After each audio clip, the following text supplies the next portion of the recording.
So our topic today is 16th century Italy, and this is going to be like my other presentations in the sense that we have to cover a lot of very, very important developments in a short time. So I hope that the way you'll look at today's presentation is feel like it's an opener. It's like we're having hors d'oeuvres, and I hope you'll, later through travel, through visits to museums, through using Google well, you'll be able to go deeper into some of what we just touch on briefly today.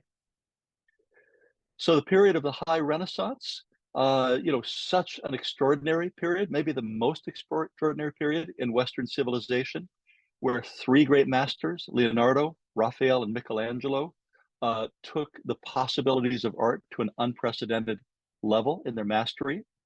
It is the era where the idea of genius really appeared.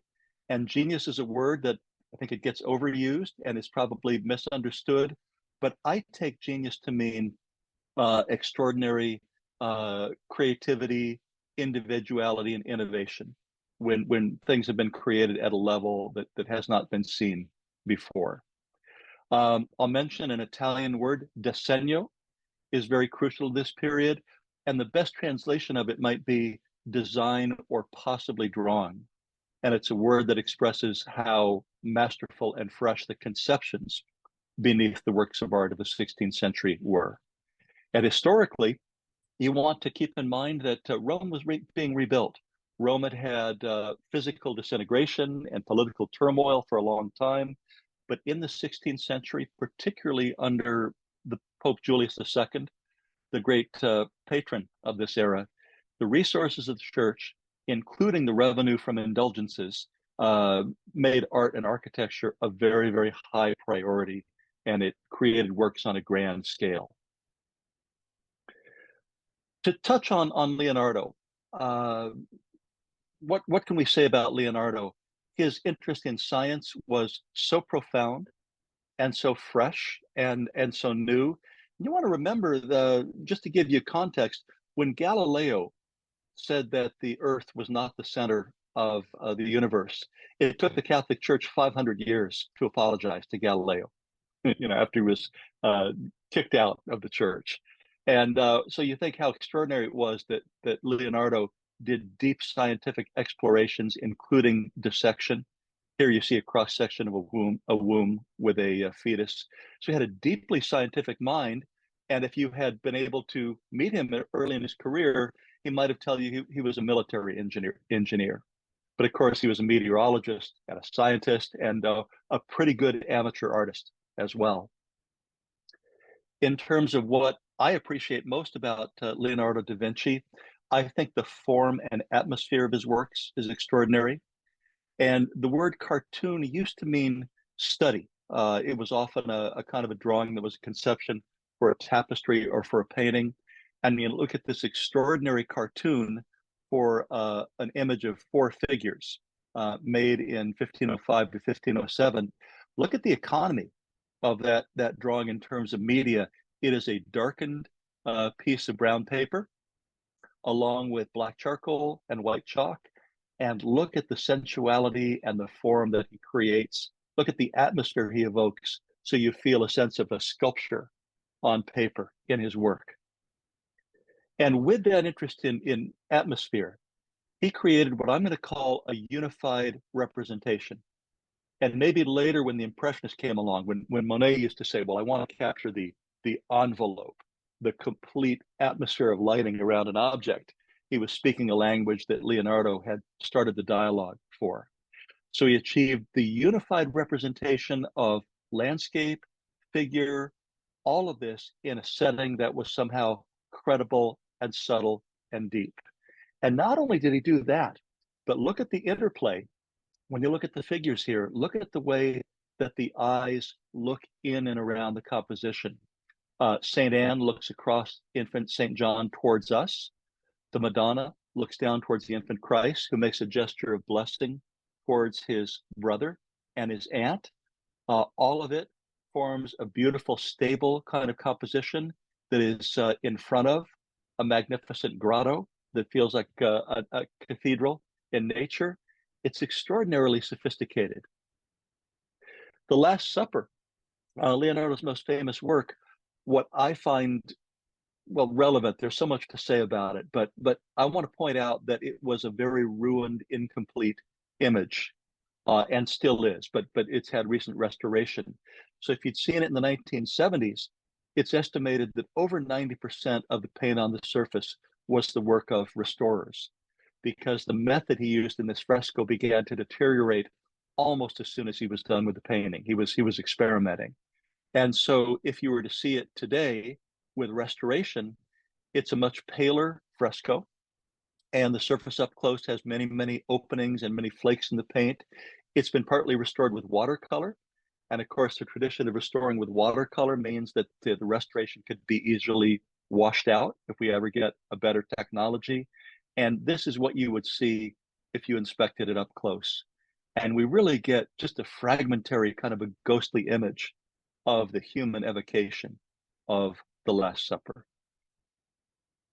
The Mona Lisa, there's so much to say, but let's try it in one word. Let's try subtlety, psychological subtlety, technical excellence, the use of multiple glazes in oil to create that unforgettable visage, and to see her up close with the craquelure, you get that extraordinary softness that must have been created, with layer after layer after layer to achieve this kind of transparency.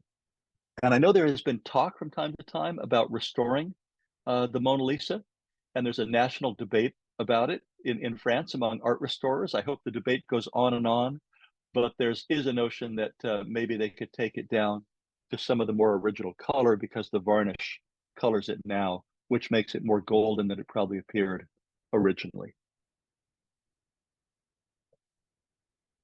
All right.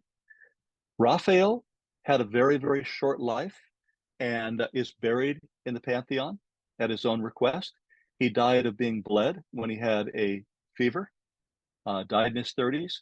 But during his short lifetime, another artist of extraordinary sophistication. And I think that one thing that Raphael had going for him is, as a young artist, he was able to watch Michelangelo working on the Sistine ceiling. So what an art lesson that was, and what a kind of inspiration. But here is an oil on wood painting that he created right around the time that the other artists were active, same date as that cartoon I showed you by Leonardo. And in the lower section of the Sistine Chapel, there is Perugino's great composition of St. Peter receiving the keys from Christ. And you might say that Raphael did a jazz riff on that. He did his own version of it.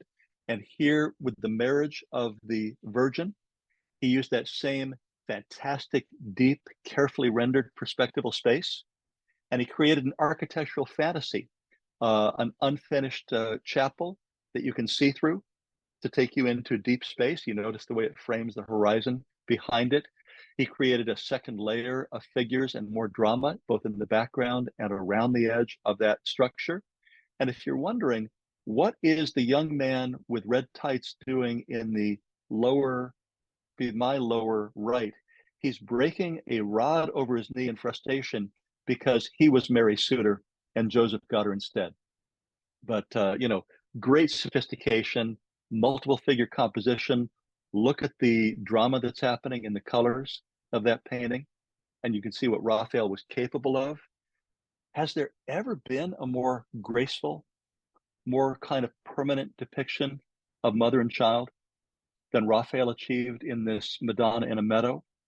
You can see again, he's I'm going to say borrowing or being inspired by. He's looked at Leonardo da Vinci, and he's considered what can you do with a figure in a landscape. In this case, a kind of a dreamy, atmospheric meadow, and in the foreground, the two boys, infant Christ and Saint John, are like little adults in the way that they look at each other and exchange glances, and know what their roles will be in the church.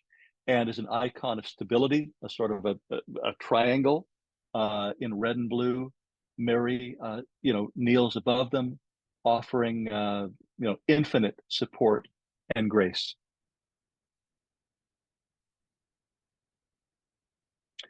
Even more complicated is this mural, this fresco that Raphael did for when we say stanza della segnatura, it means the signature room, or we'll call it the treaty room in the new in the 16th century Vatican for Julius II. And there's so much going on here, including the creation of an architectural space that seems to fit into the architecture of the room itself. And at the center of this great mural, there's something extraordinary happening. And you'll see it there on the upper left. It's a kind of an argument. And the argument is that Leonardo is playing the role of Plato, and Aristotle is depicted by let's see. Oh no, I want to get this correct. Michelangelo points to the sky as Plato, and then Raphael holds his hand out. I hope I'm not getting this wrong, as Aristotle, but they're having an argument about, where is there the greatest truth? Is it in the heavens, or is it here on the earth? And I think it's significant that the Pope allowed a theological kind of philosophical argument in his murals. Around them, Euclid in the form of Bramante explains geometry. Pythagoras is there giving a lesson on math. Below, Zoroaster is the astronomer, and Ptolemy is a geographer who's there, along with a little self-portrait of Raphael looking through. So it's as if he was saying this kind of gathering of great minds is the same kind of thing that Julius is going to summon in his own 16th century Vatican. One more Raphael, which was painted on the ceiling of the mansion of a wealthy banker. This shows the nymph Galatea escaping from her lover Cyclops. And look at all the excitement. We actually have a kind of a scallop shell with a paddle wheel, which looks like something Leonardo would have invented. All kinds of drama going on, but with three cupids aiming their arrows perfectly up above to kind of frame and position the composition. There was a new sophistication going on in this era, and a very, very famous book of the period was written by Castiglione, the Book of the Courtier, with all of the instructions about how to be around church officials, how to be around royalty, how to be around aristocrats. And isn't it interesting that Raphael borrowed the three-quarter view of the Mona Lisa to depict Castiglione? And I want to say something about the three-quarter view. Yeah, you probably know what it is, but of course, many, many portraits, especially early portraits, were frontal, straight on. On coins or medals, you'd get the profile to show the aristocratic aquiline noses and bold chins. But this one, by turning the head to three-quarter view, you have a chance to highlight parts of the face and put others into shadow. And you also turn the shoulders. And you can see again how Raphael borrowed from Leonardo in this depiction. And a very simple background. What's it possible to say about Michelangelo, except that he's an interesting combination of a man who ultimately had a lack of self-confidence, which I know is extraordinary in a genius, but he really, during his life, he was motivated by a sense of not being quite good enough, of always wanting to do better, and maybe being born into an era of another genius. He felt that rivalry with Leonardo, maybe that was part of it. But also a deeply, deeply spiritual man. And to me, I think his accomplishment was he took the classical human body and imbued it with a new Christian spirituality. His Pietà was made when he was 27. And the story goes that when it was first presented in public, people simply didn't believe that such a young artist could have made it. It was not accepted. So it's the only thing he ever signed. There is a kind of a belt going across Mary's shoulder, and that's been signed with the letters Michelangelo. And to talk about this work of art, I like to see it in universal terms. It's a universal expression of a mother's grief over the loss of her son. And there's a time warp here because we have Mary, who seems to be a young mother, maybe a woman, maybe a 30-year-old woman, holding the body of her son who died in his 30s. So Michelangelo vanquished time from the concept of the piece And it's almost as if we get a dream of Mary seeing into the future. And there is a kind of a calm about her loss of her son, even the sense that his figure is slipping away off of her knees as she extends her hands. So there is an acceptance of his role and of his resurrection.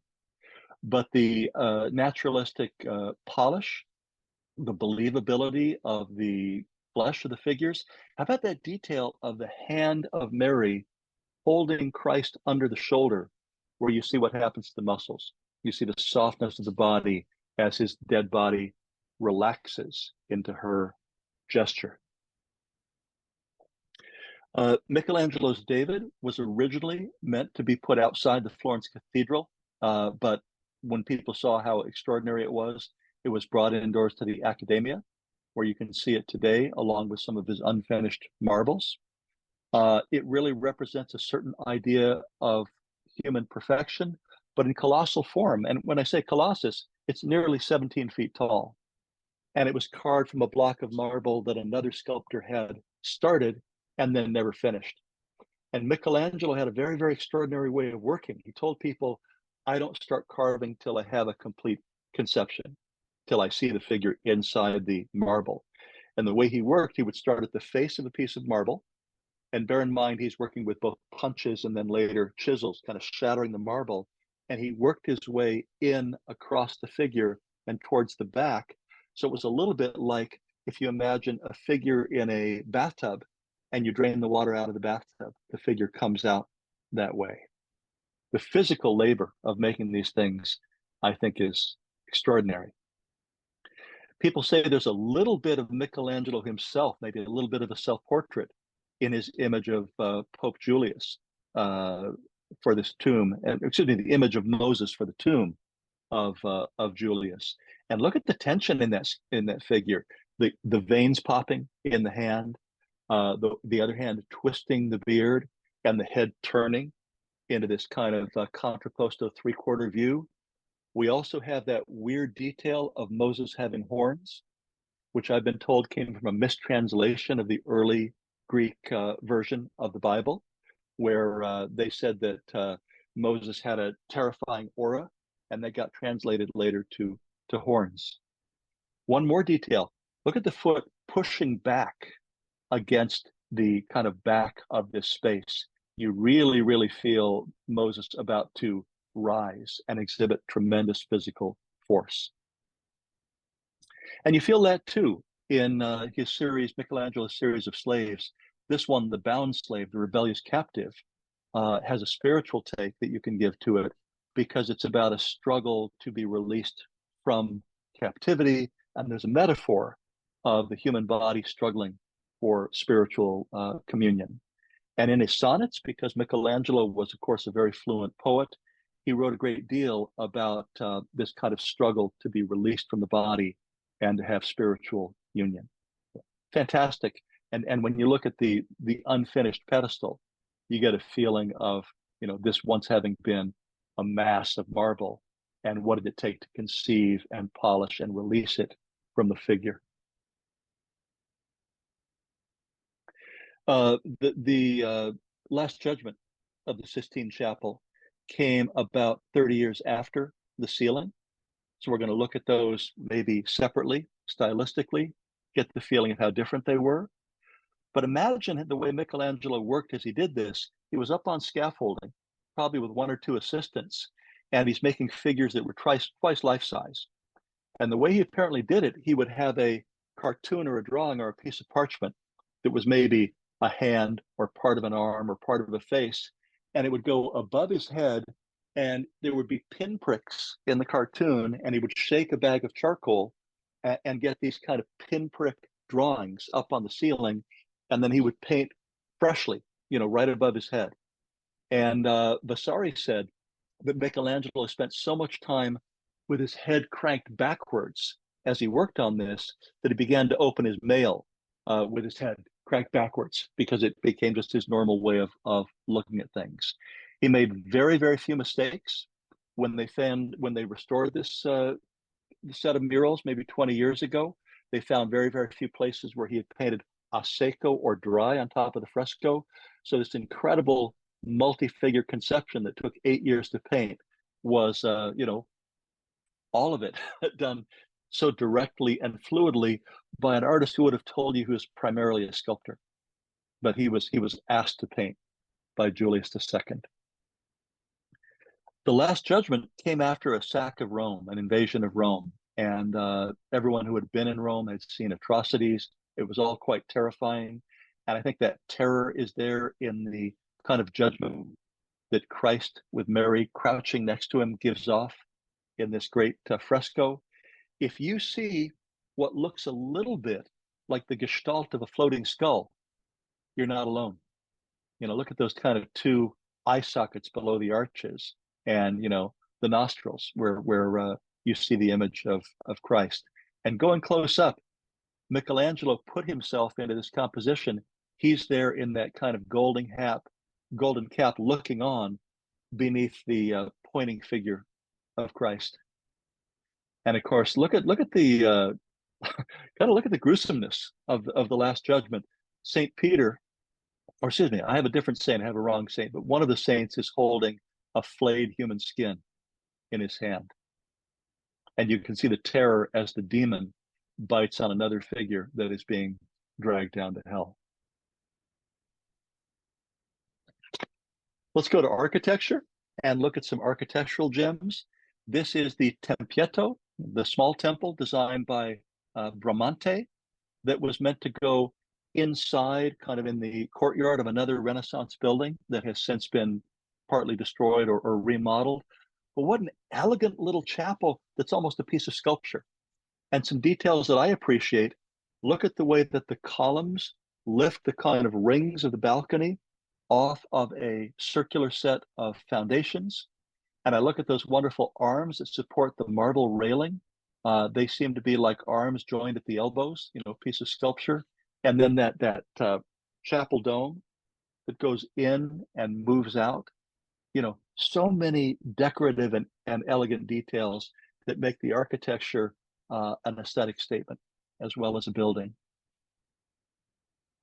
There were multiple architects who worked on the new St. Peter's, which of course is the St. Peter's you would visit now. This incredibly big conception. And Bramante was one of them. He had this idea of 8 domes and then 4 half domes, all on a massive scale. So that's kind of the original conception, with walls that would have been up to 20 feet tall in some areas. And this is a medal that was cast that shows Bramante's design, where there was going to be kind of this complete, building in front of another larger building with massive towers. Later, they tried to build those towers with Bernini as an architect, and they were so heavy that the foundations cracked, and they had to take them down. But the finished building has a conception that was modified and updated by Michelangelo, who of course was a very capable architect. And when you visit today, when you look at the outside of St. Peter's, you see the kind of crisp edges. You see the classical style capitals of the columns. You see how you get, round forms and straight forms. It's a very, very linear building that makes impressive shade from the ledges that come outwards that wrap around it. Michelangelo also collaborated on some civic projects in Rome, including the remodeling of the Palazzo Farnese, where there were classical statues placed out in front. And you can see how they were borrowing from Florence, the idea of 3 levels, and look at the variations there from kind of a straight flat windows at the bottom, and then colonnaded windows that alternate curve and pediment on the second level, and then something a little more formal at the top. A vestige of rusticated architecture in that arched doorway. And here's the courtyard, where again you see what happens with the triple architecture, going from arches to a vestigial arch over a tiny little classical roof, and then more curvature at the top. Here's a real architectural gem, and this appears in several movies. You may have seen it or may have heard of it. The Villa Rotunda was made for a very, very wealthy priest when he retired. And I look at this building and I think embezzlement. but I don't know, I don't know where, maybe he had money in the family. I don't know how he was able to build this building. But the concept, it's a classical concept called a belvedere. And belvedere, of course, means beautiful view. So it's a building that was built up in elevation, and you can enter it or look out of it from any of the four classical porches and classical stairways. So what a place to entertain, right? And there is the absolutely symmetrical plan as you'd see it above, and you can see where the staircases were, and you can see the fantastic expanse of this building. Palladio, who created that building, went on to be one of the major architects of Venice, and we're going to talk about Venice and Venetian painting in a minute. But I would say his best-known facade is this wonderful white, dramatic facade of St. George the Great, St. Giorgio Maggiore, that was made to really reflect on the Venetian canals and used for processions and important events where the Doge could pull up in his escorted boats and walk on a red carpet into that massive interior. Palladio became so influential, not just because of his buildings, but also because he was a theorist who wrote.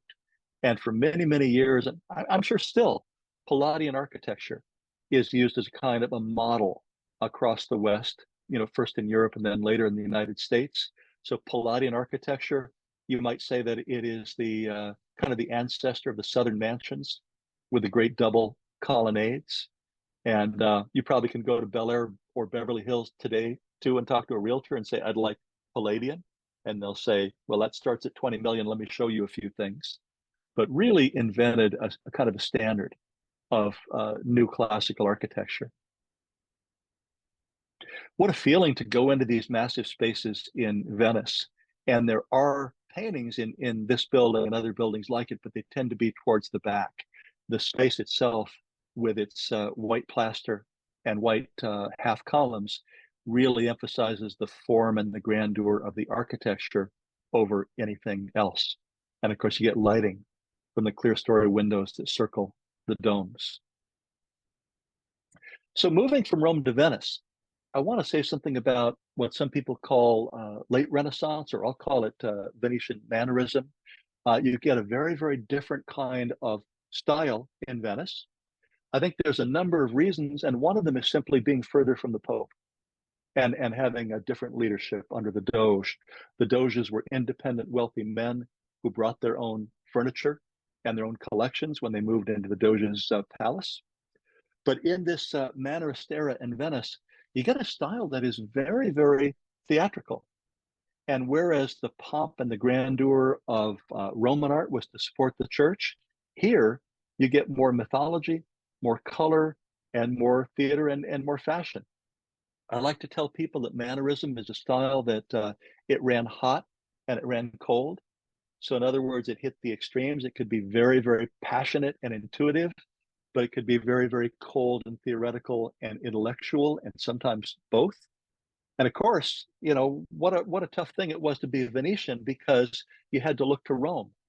And how do you follow the act of Michelangelo, Leonardo, and Raphael? How do you follow that kind of an era and take art in any new direction? That was quite a challenge. And one thing that characterizes Venetian art that's very, very important to mention, in Venice, where the water was everywhere, they had to come up with a way of presenting art where they could deal with the moisture. And it was in Venice that the use of canvas, which of course was sailcloth, began to be used, and it could be tightened. They developed the stretcher bars that had the triangles in the corner where you could stretch or loosen a canvas. And that allowed them to make big, expansive paintings that could be installed in architecture, but could deal with the moisture. And they also could be rolled up in the time of a flood or rolled up to be shipped and began to be sent around the world. So using bright tones of oil paint rather than fresco and doing it on large canvases became a tradition that the Venetians invented. So here's one of these. Here's an oil on wood painting that was later transferred to canvas, 16 and a half feet tall. And something I want you to appreciate about this you do see a little bit of real architecture on the edges of the painting. Those are real pilasters with stucco intarsia or carvings, a little bit of corner pediment coming around. But the image, of course, of the Virgin is, gives you the sense of the painting, and you can see we even get little edges where you can look out as you stand there and get a feeling of the landscape surrounding them. So it's an eye-fooling architecture that makes you feel like you're being let out of the building, almost into nature, where you get an added outdoor chapel with a vision of the Virgin. I mean, fantastic. You can see this is going to lead to Baroque in its sense of spectacle. The Venetians had such a great interest in classical mythology, and they had fun with it because Venice was a city of pomp. It was a city. It really had. It was the Paris of the 16th century. It was where there were a great number of prostitutes and carnivals and celebrations. It was a lavish aristocratic spread. And so this theme of the Feast of the Gods works perfectly for Venice. We think this was made by two famous artists working together, Bellini and then maybe his pupil Titian. And are you getting that sense I mentioned of the bold, gem-like colors that are possible with oil? Blues, golds, tangerine, kind of a salmon color, uh, glazed trees that let in the light from the background, softly depicted clouds. And a detail I really appreciate, Venus, rather than emerging on a half shell triumphantly, she's kind of off the edge of this painting, asleep. I think she's had too much to drink when the wine was passed around, and we see that her skirt is being lifted rather gently by a man who leans on a tree. So this kind of painting was a little bit, what would you say? A little bit sexy, a little bit suggestive, and that's part of Venice. There's an idea that emerges in Venetian painting that made its way into modern art, definitely, and it's the idea of poesia. And poesia is the idea that there's a lyrical poetry that leaves things open, that means that the viewer has to puzzle themselves a little bit and maybe ask, what's the story? What's the situation? What's going on? And in this pastoral symphony of Titian and Giorgione as a collaboration, we see two men having a conversation while a lute is being played. And there is both a flutist who is nude, in comparison to their being clothed. And there's a semi-nude woman who dips a pitcher into a cistern over on the left. In the background, there's a shepherd with his flock. So we could have a whole day with this painting. We could have a seminar, and we could have experts, and we could have an interpretations. But I'll just tell you a few of the things that I think may be going on. It's a sophisticated play with stories and images, and it's not all things that the church would approve of. That's the freedom of Venice. For example, in earlier Renaissance painting, the image of a glass pitcher with light going through it might have been an image of the Virgin and of virginity, right? Of purity with the light of conception, the Immaculate Conception passing through it. I don't know that this is an immaculate gathering, right? With the men. And the image of the shepherd is, of course, is a Christian image. And you have to ask, well, if we have an image of the flock and a Christian image, why is that in the background? How much is it about pleasure? How much is it about sanctity? How much is it about music and poetry? You can spend all day talking about that and thinking about that as a kind of an aristocratic play with images. And it's a beautiful thing. You get something similar in this just fantastic painting. I love this painting so much, The Tempest by Giorgione. And here we have an event that we cannot quite make out. We have a woman outside the Venuto, outside of Venice, with a broken column, and she's nursing a baby. And as this goes on, a young soldier, a young man leans on a spear and looks towards her. And I hope what's flooding into your mind are lots of questions. Who is the woman? Who's the man? What's their relationship to each other? And most importantly, why isn't she safe in a palazzo with a warm fire burning and a plate of food, nursing her child? What is she doing outside? And the tempest might be the clue, because the tempest, it could just be the anger of God in the form of the storm. Maybe Venice needs a little bit of clearing out.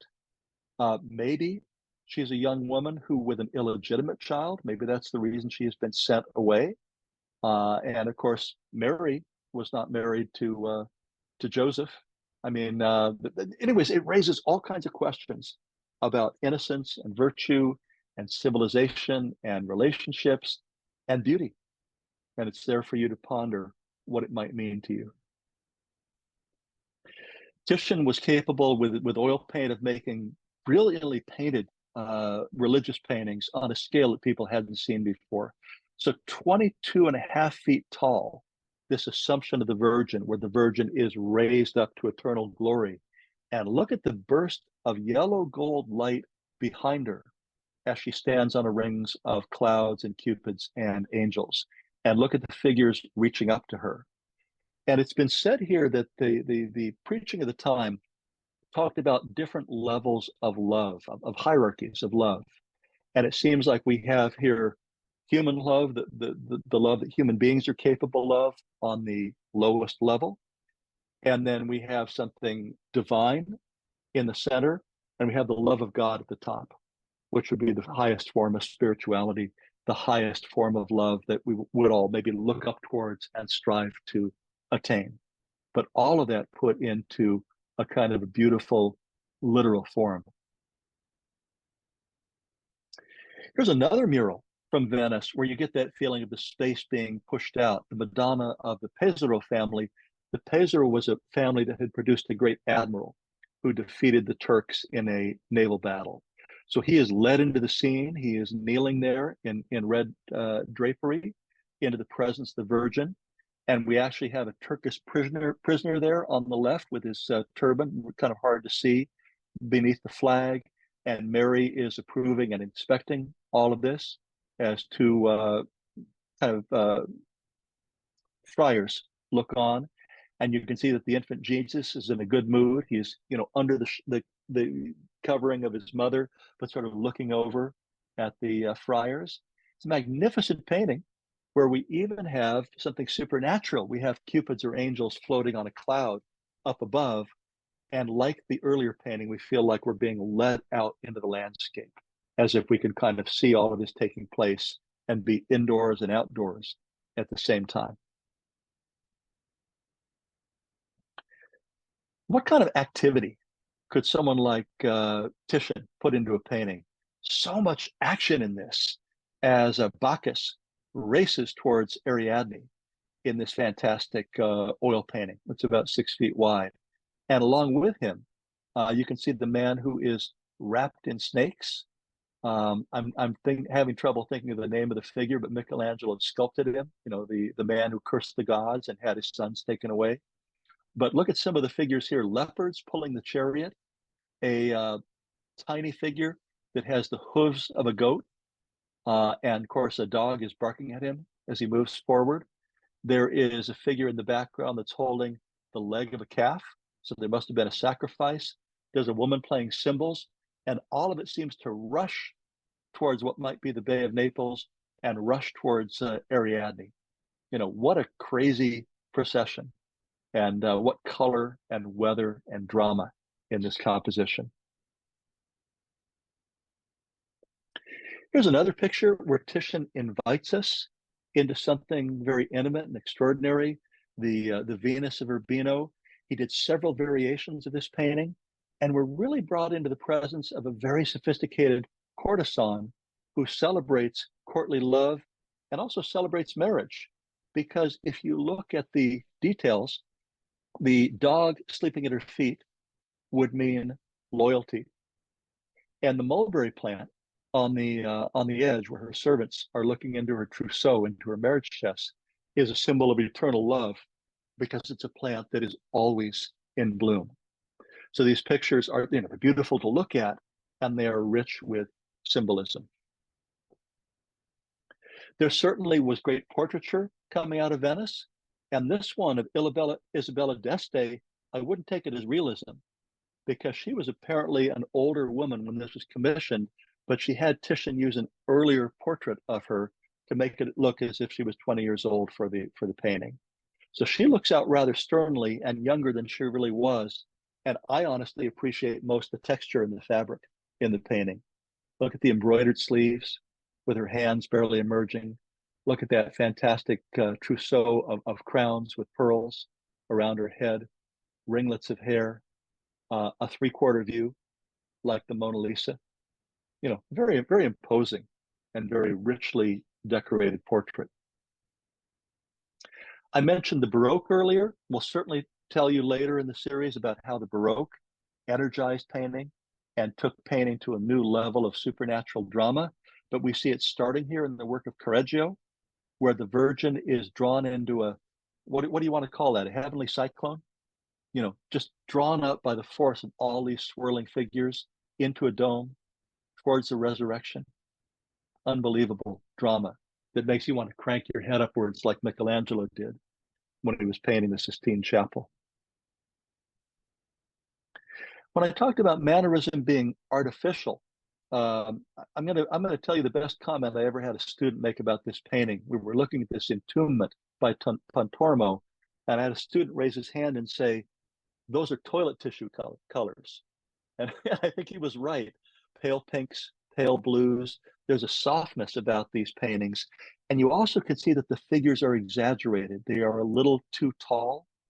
Their eyes are a little too close together, and in fact, they look like a kind of a family.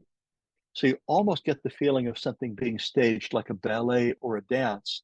And the theme of entombment, which is really a very macabre, grim, difficult theme, is somehow made into something like a pageant, something kind of fresh and strange. Some of the same things are true of the Madonna with a long neck by Parmigianino. And you can see that her infant, if he stood up, could probably already play for the Lakers. And she is a massive, massive figure with fingers that seem to have an extra knuckle. I had a student once ask me, what is the role of the long leg that's there on the left of the painting? And I said, I wasn't thinking, well, I was thinking, I said, to raise the price of the painting. You know, it's a sexy painting. You get eroticism along with, spirituality in the work of the Mannerist painters, you know, fashionable and strange and engaging at the same time. And here's a great example of that in the work of Bronzino. This was a Venetian painter working for the King of France. And you see Venus with her son Cupid having a very, very inappropriate kind of interaction. You know, maybe we would cancel Bronzino now, but it's actually an allegorical painting called Cupid, Folly, and Time. And here are some of the different images, some of the different things going on. Time is ripping back the curtain to see what's going on. Despair is grieving in the background. And there is a figure behind all of this, the female figure, that has been interpreted as both beauty and fraud, because beauty can be a mask, beauty can be something artificial. And the figure of jest, this kind of a boyish Cupid with a handful of roses, it makes the whole composition fun. So all of these things are to entertain us, to activate our imaginations, and to provide an allegory of love. And if I had to put the message in one sentence, with love and beauty, be careful. There is an aristocratic fashion here in Bronzino's portrait of a young man. And you can see he's got a three-quarter view and a wandering eye. It's as if he's looking off to the side or into the shadows, as if he's distracted. And I can't help pointing out there is something pretty sexual going on with the way that his finger makes its way into the book. And of course, he's got the foppish hand on his waist with a pinky ring. He's both a very, very cultivated young man, but a young man who is maybe suspicious and partaking of pleasure at the same time. An incredible woman artist working in Venice, Anguissola. And here is a portrait of her sisters and her brother, where again you see that family resemblance and the interest in aristocracy. Wonderful little dog as the centerpiece, as the focal point of the painting, with a green background, which is very unusual. But again, you get gem tones, you get exotic colors brought from all over the world into Venice and bought for high prices by the painters who made these paintings with colors that people really hadn't seen before in a large scale painting. Tintoretto did his riff on Leonardo. Everyone had to try a Last Supper. And in Tintoretto's, the table of the Last Supper almost becomes a conveyor belt. You almost get the feeling that something is going to fall off the end. And it gives us this diagonal where we look across the table in what must be a subterranean restaurant, and spirits and figures and angels blast through into another kind of reality. And while all of that is happening, we see a woman grabbing dishes out of a basket while a cat looks in for some entertaining drama in the lower center. But it's a supernatural, dynamic, crowd-pleasing Last Supper, not so reserved or symmetrical as Leonardo's. Did Venetian artists ever get in trouble for the questionable taste of their paintings? They absolutely did. And when Veronese was painting this painting, he called it the Last Supper. And it's a painting that was meant to, fit in this great architectural setting with the city of Venice behind it. But it was considered improper, and he was brought before the Inquisition. And the Inquisition asked him, why are there German soldiers on the left edge? Why is there a dwarf with a parrot? If you maybe can see down there in the lower edge in front of a flat surface. Why is everyone so fashionably dressed? And Veronese tried to answer all of the questions and just say, that's how I decorate a picture. But ultimately, he had to change the title, and he called it Christ in the House of Levi, and the Inquisition let it go at that. But talk about the scale, 42 feet wide. So probably the largest oil painting that had been made up to that time. There's another Veronese that you'd see in the ceiling of the Doge's Palace today, 29 feet wide, and it includes the image of gold coins falling down from the sky if you stand beneath it, and you can see a floating queen, floating Venice, being crowned in this fantasy of twisting, turning architecture with horses and soldiers at the bottom. It takes your point of view dramatically from the ground up to the heavens where we imagine this coronation. The most expensive salt shaker ever made by Cellini. I recommend you read his biography because it's hard to find anything that colorful in contemporary literature. You might read about the time that he was making a large figure in his foundry and he ran out of bronze. So he stole his landlord's silverware and put the silverware under the bronze, where it still is. So it would have ankles and would have feet.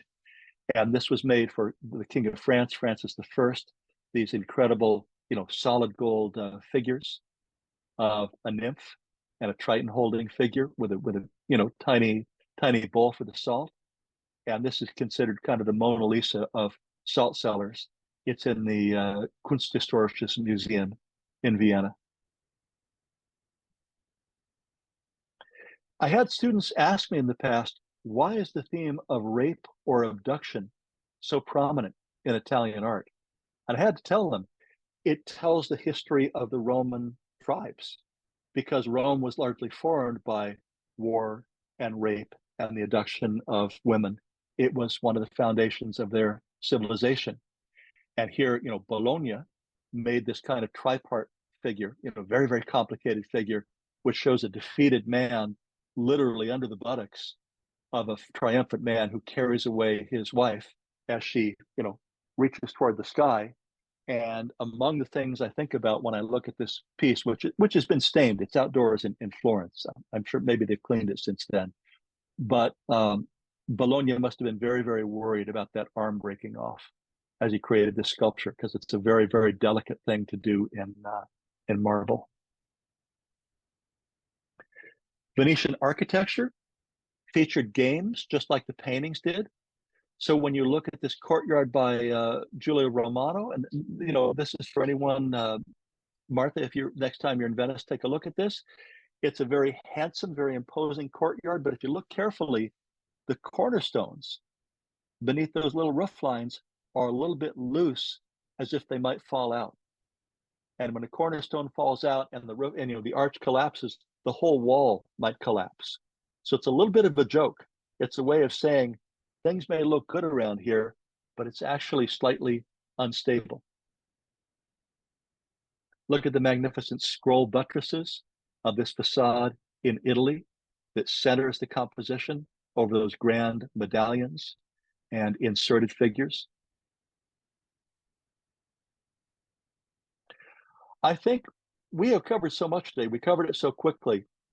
But let that all settle in for a minute. We're going to get to chat and have a few questions. But I'm going to make one plug and just mention next time it's a little bit more of a concentrated lecture. It's going to be all Caravaggio for the full hour, one artist. And that will allow us to slow down a little bit and really look at one innovator. And it'll be a way of taking us into the Baroque from this period of High Renaissance and Mannerism.